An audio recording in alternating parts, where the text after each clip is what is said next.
plan for a United States of Europe rejected by Merkel's party as she f.ights for power. Merkel's conservatives are keen for the SPD to agree to a last-ditch alliance with them after talks with two smaller parties collapsed, but the parties are already revealing contrasting views on the approach to European affairs with coalition talks less than a week away. Martin Schulz, the SPD leader, wants EU member states to sign up to a United States of Europe by 2025 or risk being kicked out of the bloc.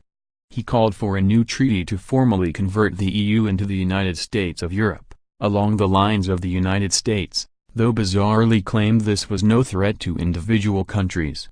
The socialist leader, who humiliatingly led his party to its worst ever showing in September's general election, is now attempting to stitch together a coalition deal with Mrs Merkel.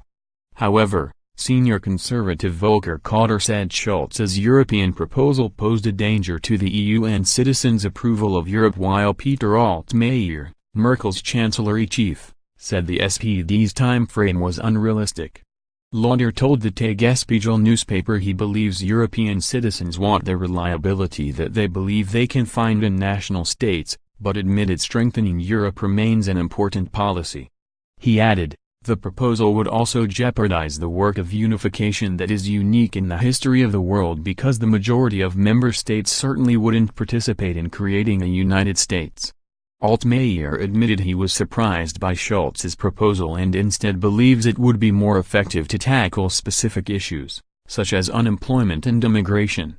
He told the Rheinische Post newspaper, the discussion about whether Europe should be a federal state, confederation or a United States is one for academics and journalists, not for German foreign policy.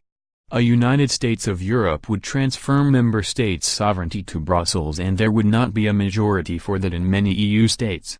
The policy doesn't appear to have gone down well in Germany either. An Emid poll for Bild newspaper found just 30% of Germans supported Schulz's idea while almost half, 48%, rejected it.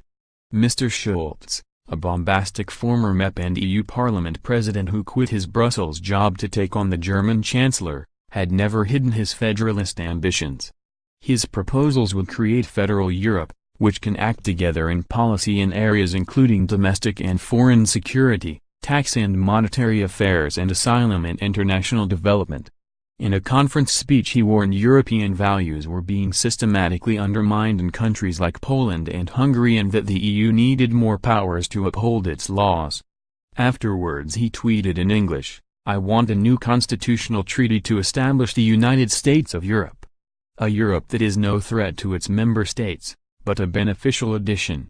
A convention shall draft this treaty in close cooperation with the civil society and the people.